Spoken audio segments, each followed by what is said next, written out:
یو د مسجد تعمیر دی ظاهري د خښتو تعمیر چې کوم دی دا به موږ کوو زموږ مالونه به په دې کې هم صرف کېږي دا هم د الله رب العالمین یو لوی احسان دی چې په چا یې وکړي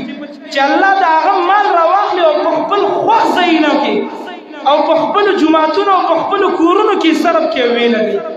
ډېر خلک داسې شته چې د هغه مالونه لګېږي خو یا خو به په دې کې لګېږي چې سلیما به جوړوي یا به په دې کې لګېږي چې پډمو به شي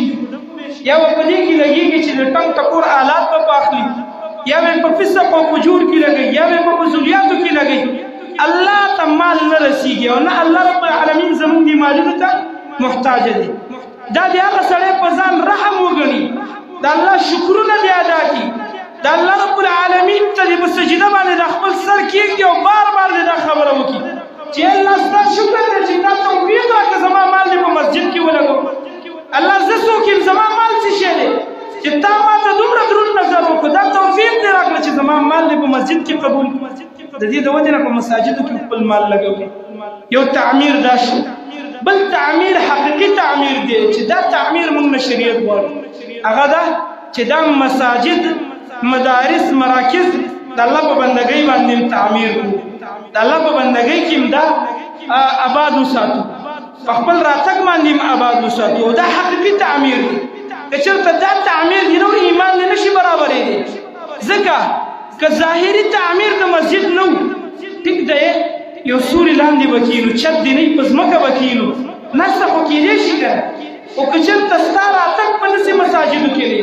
ایمان به دې کوم ځای کې برابر شي همدا چې دا مدارس او دا مساجد او دا مراکز د ایمان د برابرولو مصادر دي مصدر دي دلته راتګ پکار دی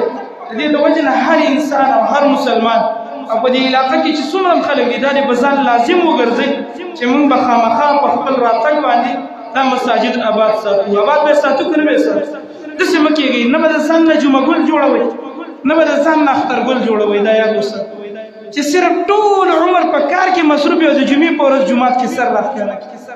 ټول کال په کار روزګار کې مصروف یو صرف د اختر په ورځ لمونځ دپاره راسي نه هره ورځ هر جمعه کې د راتګ کوشش کوو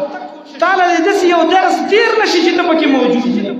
که کوم درس تا په غیر موجودګۍ کې شوی و د ملګرو نه تپوس وکړه چې پرون مولوي صاحب کوم موضوع باندې درس کوي مقصد یې څه ما ته یې لږ ووایه چې ما ته خو پته ولګي د دې د وجې نه ټول به راځو دا مساجد به آباده وکړي